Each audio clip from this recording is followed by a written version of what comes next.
आप यदि किसी से पूछे या कहे कि दुख से कैसे निकले, तो सबसे पहले आपको वह इतना ज्ञान देंगे कि जैसे कहेंगे अधिक न सोचो, मेडिटेशन करो इत्यादि। उनके ज्ञान से ही पेट भर जाएगा, लेकिन दुख से छुटकारा नहीं मिलेगा।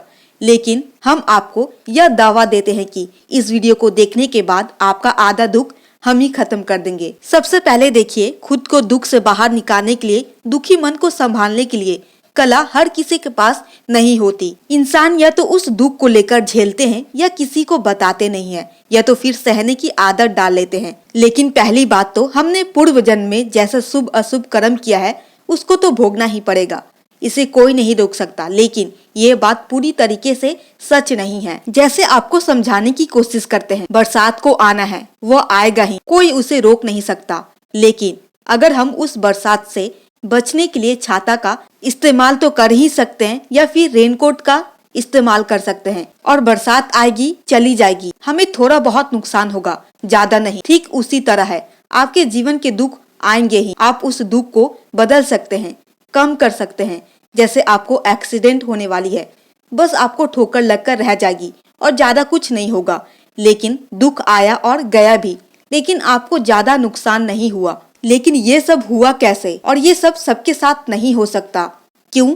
क्योंकि सब लोग भगवान को नहीं मानते, सब लोग आस्तिक भी नहीं है, और सब लोग शुभ कर्म भी नहीं करते, और तो और अपने बचाव के लिए भी भगवान को याद तक भी नहीं करते। लेकिन जो आस्तिक है और भगवान को आंख बंद करके विश्वास करते हैं, तो उनके लिए हमारे ऋषि मुनियों ने हमारे प्राचीन ग्रंथों में कुछ ऐसे बेमिसाल और उम्दा उपाय बताए गए हैं, जिसको करके मनुष्य अपने जीवन के दुख तकलीफों से बाहर निकल सकता है, आत्मविश्वास से भरी एक नई जीवन जी सकता है, अपने पूर्व जन्म का निवारण कर सकता है। इसके लिए सबसे पहले आपको अपने जीवन के पुण्य फल को बढ़ाना होगा, अधिक से अधिक पुण्य कर्म करना होगा।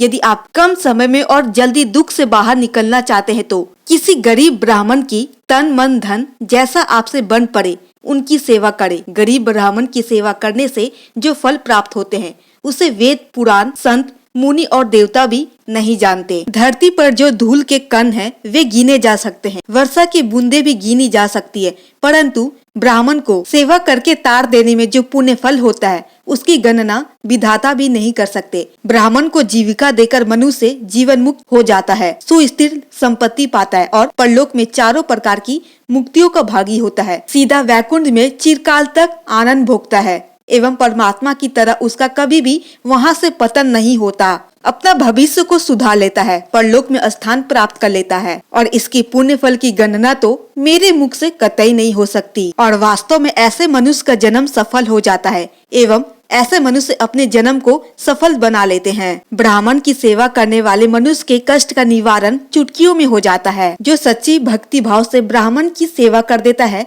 उसकी सहायता कर देता है, वे अपने जीवन के कष्ट को नष्ट कर देता है। क्योंकि हर एक ब्राह्मण के अंदर श्री हरि का वास होता है, हर एक ब्राह्मण श्री हरि विष्णु का स्वरूप होता है। शास्त्र कहती है, जो उत्तम अनाथ दारिद्र और पूर्णतः पंडित ब्राह्मण को सुपात्र देखकर उसका विवाह कर देता है, उसे निश्चय ही मोक्ष की प्राप्ति होती है। क्योंकि कन्यादान का फल पृथ्वी दान के समान माना गया है। यह पुण्य कर्म करके व्यक्ति परलोक में चारों प्रकार की मुक्तियों का भागी होता है। आसपास में कैसी भी ब्राह्मण हो, कैसा भी ब्राह्मण दिखे, उसे प्रणाम किए बिना, उसे कुछ दान दिए बिना कदापि ना रहे। इन सब कार्य को करके आप उस सुख की प्राप्ति कर सकते हैं जिसकी कल्पना अपने मन के अंदर करते हैं। उत्तम सुख की प्राप्ति होगी, यह शास्त्र में प्रसिद्ध है।